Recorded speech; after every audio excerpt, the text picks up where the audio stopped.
কিয়ামতের মাঠে মানুষ উঠবে, দাঁড়িয়ে থাকবে, আমলনামা ছুড়ে দেওয়া হবে। আমলনামা আল্লাহ পাক ঘাড়ের পিছন থেকে বের করবেন, ঘাড়ের পিছন থেকে, এবং সবাইকে পড়তে বলবেন, ইকরা কিতাবাক ওয়া কাফা বিনাফসিকা আল-ইয়াওমা আলাইকা হাসিবা। আমলনামা দেখা যায়? দেখা যায় না। পুলসিরাত দেখা যায়? জান্নাত জাহান্নাম দেখেছেন? এই যে পুরো ইসলামের যে ইমানের রোকন পিলার, তার বেশিরভাগ বিষয় কিন্তু অদৃশ্য বিশ্বাস, গায়েবে বিশ্বাস। কখনো দেখা যায়? দেখা যায় না। এই যে না দেখে আপনি আল্লাহকে ভয় করে আত্মসমর্পণ করছেন এবং কোরআন এবং হাদিসকে মেনে চলছেন, এর নাম হচ্ছে ইসলাম। আমার কথা কি বোঝা যায়? যদি আপনি আল্লাহকে দেখতে পারতেন তাহলে ফেরাউনও আল্লাহকে সেজদা করত। যদি আপনি ফেরেশতাকে দেখতে পারতেন, কেউ পাপ করতো না। যদি কবরের আযাব দেখা যেত, বারজাখের শাস্তিগুলো দেখানো যেত চাক্ষুষ, তাহলে কেউ পাপ করতো না। করতো? তাহলে দুনিয়ার জীবনটার পরীক্ষা থাকতো না। দুনিয়ার জীবনে পরীক্ষা বলে কিছু থাকতো না। আল্লাহ পাক কি জন্য পাঠিয়েছেন? লিনাবলুয়াকুম আইয়ুকুম আহসানু আমালা। আল্লাহ পাক দেখতে চান এই 50, 60, 70, 80, 100 বছরের জীবন দিয়ে যে তোমাদের মধ্যে আমলে কে শ্রেষ্ঠ, এটা আল্লাহ পাক দেখতে চান। আর এটা পরীক্ষা থাকতো না যদি গায়েবের বিষয়গুলো আমরা দেখতে পারতাম। এই কারণে আল্লাহ পাক এগুলোকে অদৃশ্য রেখেছেন। তাই বলে এগুলোর অস্তিত্ব নাই, বিষয়টা এমন নয়। এগুলোকে না দেখে আসমানি বার্তা বিশ্বাস করে কোরআন এবং সুন্নাহর সামনে আত্মসমর্পণ করার নামই হচ্ছে কি? ইসলাম। এটাই আপনার দিন। এখন এই দিনের ভিত্তি আমরা জানি কোরআন এবং সুন্নাহ। নবী করিম সাল্লাল্লাহু আলাইহি ওয়াসাল্লাম রেখে গেছেন কয়টা বিষয়।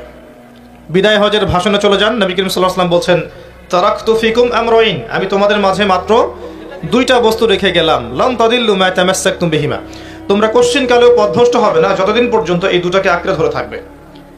তোমরা কোশ্চিন কালেও পথভ্রষ্ট হবে না যতক্ষণ পর্যন্ত তোমরা এই দুটো বস্তুকে আঁকড়ে ধরে থাকবে। এক নাম্বার কিতাব আল্লাহ, আল্লাহর কিতাব, অর্থাৎ আল কোরআন নাকি তাওরাত, জাবুর, ইনজিল, এগুলো কি আল্লাহর পক্ষ থেকে আসে নাই? তাহলে আমরা কেন মানি না?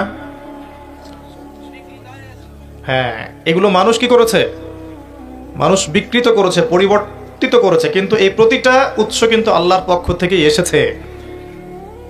আমরা প্রত্যেকটা আসমানি কিতাব যে আল্লাহর পক্ষ থেকে এসে যেটা বিশ্বাস করি, কিন্তু মানুষ এগুলোকে পরিবর্তন করেছে বলেই আল্লাহ পাকে ফাইনাল একটা কিতাব নাজিল করতে হয়েছে, আল কোরআনুল কারীম। যে কিতাবটা কেউ কখনো বিকৃত করতে পারবে না। আল্লাহ পাক নিজেই এর দায়িত্ব নিয়েছেন, ইন্না নাহনু নাযালনা যিকরা ওয়া ইন্না লাহু লাহাফিজুন। আমি আল্লাহ কোরআন নাজিল করেছি আর আমি কোরআনকে হেফাজত করবই ইনশাআল্লাহ তাআলা। এর ব্যাখ্যায় আল্লাহ রাব্বুল আলামিন নাজিল করেছেন নবীর সুন্নাহ, যেগুলো আমরা হাদিসের পাতায় পাতায় পাচ্ছি।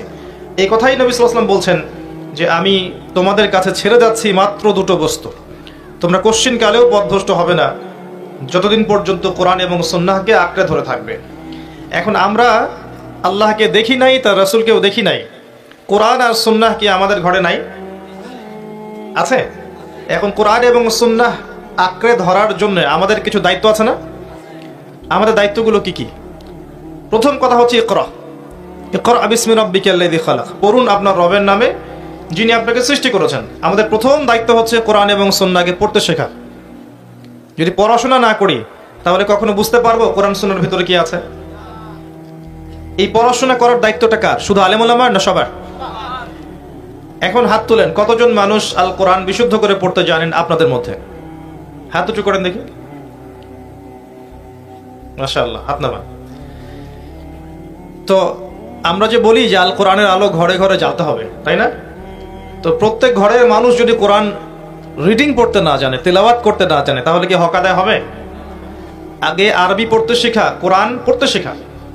বাংলা পড়তে পারেন না, লিখতে পারেন না, ইংরেজি পড়তে পারেন, লিখতে পারেন, তাহলে কোরআন কেন পড়তে পারবেন না? কেন আরবি লিখতে জানবেন না? যেই কিতাব আপনার সাথে পরকালে যাবে সেই কিতাব কেন পড়া শিখবেন না? উত্তর দেন। যদি কোরআনের জন্য জীবন দিতে প্রস্তুত থাকেন, সেই কোরআন আপনি পড়তে জানছেন না, এটা কত বড় অবমাননা সেটা আমাকে বোঝান। আবেগী জাতি কোরআনের জন্য জীবন দিতে প্রস্তুত, পড়তে জানে না। চিন্তা করেন কত বড় আবেগী আমরা। বাস্তবতার সাথে উদ্দেশ্য লক্ষ্যের কোনো মিল আছে? নাই। কোরআন পড়তে শিখতে হবে। রাগ করছেন? মন খারাপ করছেন? কোরআন পড়তে শিখতেই হবে। নিয়াত করেন যে আমি ইনশাল্লাহ আগামী রমজান আসার আগেই কোরআন তেলাওয়াত করা শিখবই ইনশাআল্লাহ আযজা ওয়া জাল্লা। কি পাওয়া যাবে?